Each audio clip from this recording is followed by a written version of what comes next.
Это актуальное интервью в студии. Петр Васильев. Здравствуйте. На следующей неделе, 8 апреля, в Якутии стартует региональный этап всероссийского конкурса среди педагогов системы среднего профессионального образования «Мастер года». В республике конкурс проводится с 2021 года. Учредителем и организатором конкурса является Министерство образования и науки Якутии совместно с Институтом развития профессионального образования. Подробнее о том, как пройдет конкурс, мы сегодня и поговорим. Гость у нас в студии Александр Сатыров, заместитель директора Института развития профессионального образования. Александр Вячеславович, здравствуйте. Добрый день. Давайте для начала немного об истории конкурса поговорим. Вот как начинался и какая его основная цель и какая задача. Всероссийский конкурс «Мастер года» проводится только для преподавателей системы среднего профессионального образования. Это педагоги колледжей и техникумов нашей страны. Региональный этап мы проводим в 4-й раз в этом году. Предыдущие 3 года мы проводили также эти мероприятия у нас в субъекте. Допустим, в 2021 году у нас победила представитель Якутского промышленного техникума Любовь Драгунова. В 2022 году победил представитель техникума в городе Мирном Евгений Ильин. И в прошлом году победила мастер производственного обучения Зоя Готовцева, педагог Якутского технического техникума сервиса. В этом году у нас поступила 31 заявка. Экспертная комиссия у нас отобрала 12 лучших представителей системы среднего профессионального образования, которые с 8 по 12 апреля будут соревноваться тут, в городе Якутске, у нас перед экспертами на площадках наших колледжей города Якутска. Есть представители у нас Иногородние, это Ленский технический техникум, транспортный техникум из Нижнего Бестяха и представитель Вилюйского педагогического профессионального колледжа. Ну вот вы уже отметили географию участников, она более чем обширна. Как проходил отборочный этап конкурса?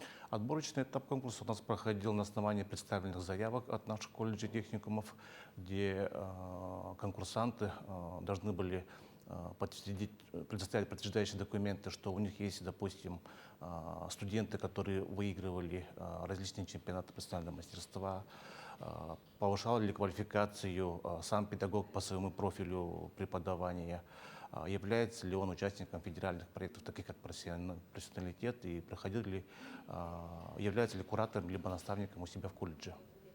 А сколько вообще было заявок подано? 25 организаций со всей республики направили 31 человека, педагога своих учреждений. 31 человек, это был, насколько я понимаю, для участия заявки. В финал вышли всего 12. Что их ждет в финале? Финал у нас традиционно имеет 2 этапа, скажем так. Это первая, она заочная. Каждый конкурсант должен направить видеовизитку «Я мастер». Чем он занимается, где работает, какие спецдисциплины преподает, может рассказать немного о своей семье, какие технологии, какие активные методы в обучении он использует у себя в учреждении. Вот И второй этап – это уже традиционный открытый урок, мастер-класс, когда на площадках, подобранных нашим институтом, он проводит занятия перед студентами, перед незнакомыми студентами, и его оценивает экспертная комиссия.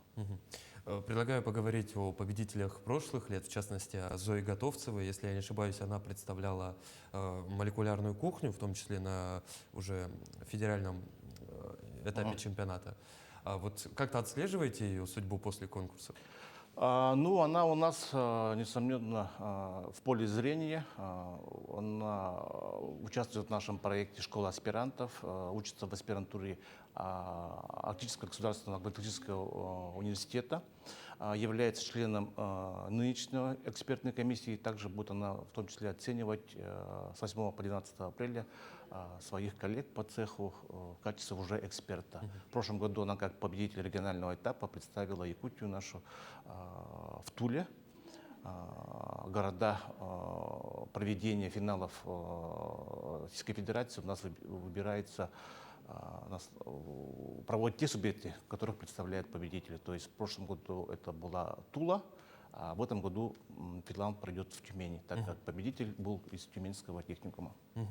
Вы сказали, что будут оценивать приглашенные эксперты, в том числе вот Зоя Готовцева, победитель прошлых лет. Кто еще будет вершить судьбы? 6 человек, 6 экспертов, эксперты в различных сферах деятельности. Есть в области психологии, в области методики преподавания, в области IT-компетенции педагога есть. Есть представители работодателей, в частности, это у нас будет компания «Полиметалл». Есть представитель нашего института, Анастасия Викторовна Толстоухова, замдиректора. Вот и Зоя Готовца, как вы сказали, и вся комиссия будет оценивать с разных сторон уже, как выступает перед ними, преподает свой урок конкурсант.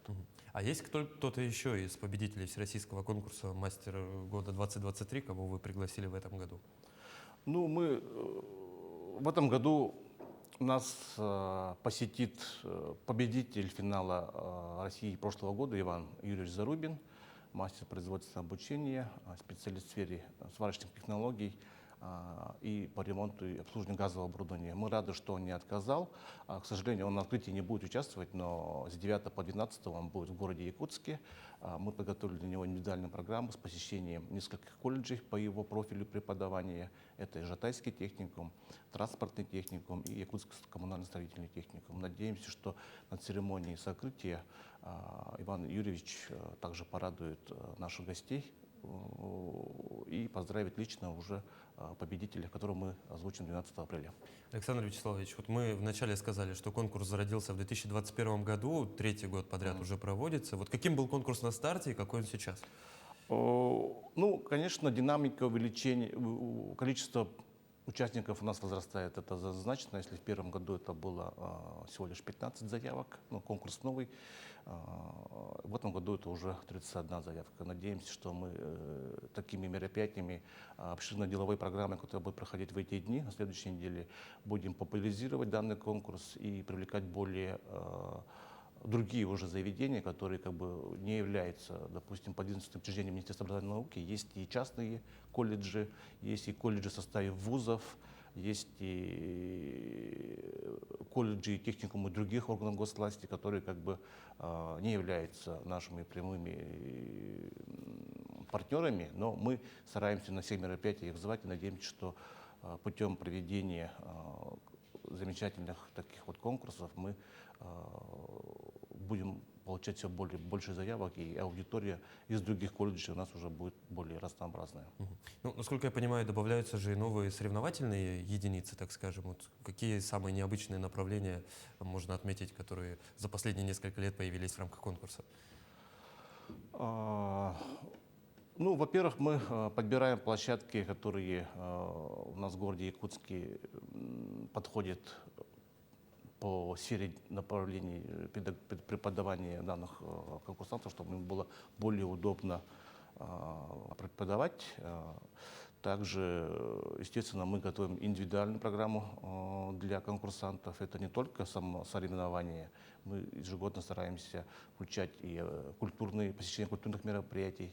Допустим, в этом году мы посещаем музей Хамуса, библиотеку первого президента республики Николаев центр села Чапаева, Малую академию наук посещаем. Поэтому ежегодно деловая программа у нас именно для конкурсантов она меняется. А в целом по этапам, по конкурсным мероприятиям таких больших разграничений нет. Это вот я к чему спрашиваю. Допустим, в последние несколько лет, последние 2 года точно, очень популярно обучение пилотированию дронов. Появится ли эта компетенция?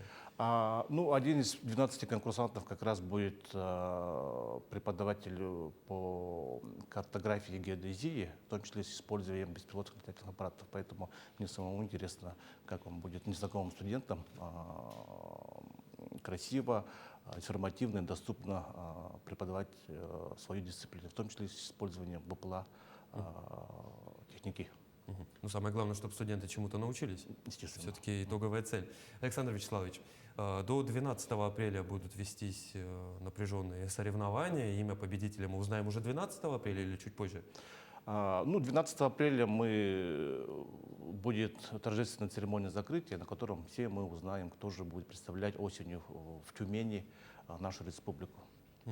А какие дальнейшие шаги финалиста? То есть он для Тюмени он готовит новую программу? Да, весь пакет документов мы подготовим уже с победителем. Ему будет подобрана специальная площадка по его преподавательной дисциплине. И, конечно же, мы будем индивидуально заниматься с данным конкурсантом, будем его вести постепенно, чтобы он достойно выступил 2 октября. Традиционно бывает финал российский, и мы узнаем, что в какое место наш будущий победитель регионального этапа займет уже на финале в Российской Федерации. А никаких ставок или прогнозов еще нет, кто может одержать победу? А- Вот, допустим, Зоя Готовцева представляла молекулярную кухню. Да, это традиционные якутские блюда, но обернутые уже в новом прочтении, так скажем. Чем можно переплюнуть ее в этом году? Как бы? Ну, это все зависит от наших экспертов. Они все профессионалы в своей сфере деятельности. Надеемся, они путем оценки 2 конкурсных мероприятий, это видеовизитки и самого открытого урока, выберут достойного профессионала. Мгм. А если вообще оценивать наших федеральных коллег, кто традиционно самый сильный? Ну, допустим, Иван Юрьевич Зарубин, он у нас мастер по ремонту обслуживания газового оборудования. Вот Ирина Демихова, я не припоминаю, кажется, она была в сфере IT-технологий. Вот первый, кто победитель, я, к сожалению, сейчас не помню, но самые популярные компетенции — это в области приготовления еды, скажем, кулинарии и поварское дело. И как раз вот, насколько я помню, это по ремонту и обслуживанию легковых автомобилей. То есть самые 2 конкурентные дисциплины, которые имеют очень много количества конкурсантов со всей страны. Это все центральные регионы нашей страны. Нам предстоит в случае чего сражаться с ними. Все субъекты Российской Федерации, в том числе новые, направили заявки, и надеемся, наш финалист займет достойное место. Но в этом году подключаются активные районы, вы отметили. Какой самый дальний? Это Ленский технологический техникум, город Ленск. Предыдущие годы был мирный, в том числе из поселка Светлый. Ну, география у нас обширная, у нас наши колледжи располагаются в 20 муниципалитетах Якутии, поэтому мы всех охватываем. Александр Вячеславович, в заключение предлагаю что-то пожелать участникам конкурса. Ну, желаю достойно всем выступить в рамках конкурсных мероприятий. Для вас, коллеги, мы подготовили и мотивационную встречу с победителями прошлых лет, и культурную программу, поэтому надеемся, что ваша работа, важная работа по подготовке кадров для нашей экономики, она будет заслуженно оценена, и достойно вы представите нашу республику осенью в городе Тюмени. Ну что ж, будем болеть за представителей регионального этапа, и в том числе, я уверен, за тех, кто будет отстаивать честь республики уже на федеральном уровне. Александр Вячеславович, спасибо, что пришли к нам в студию, ответили на наши вопросы. Спасибо большое. Это было актуальное интервью. До новых встреч.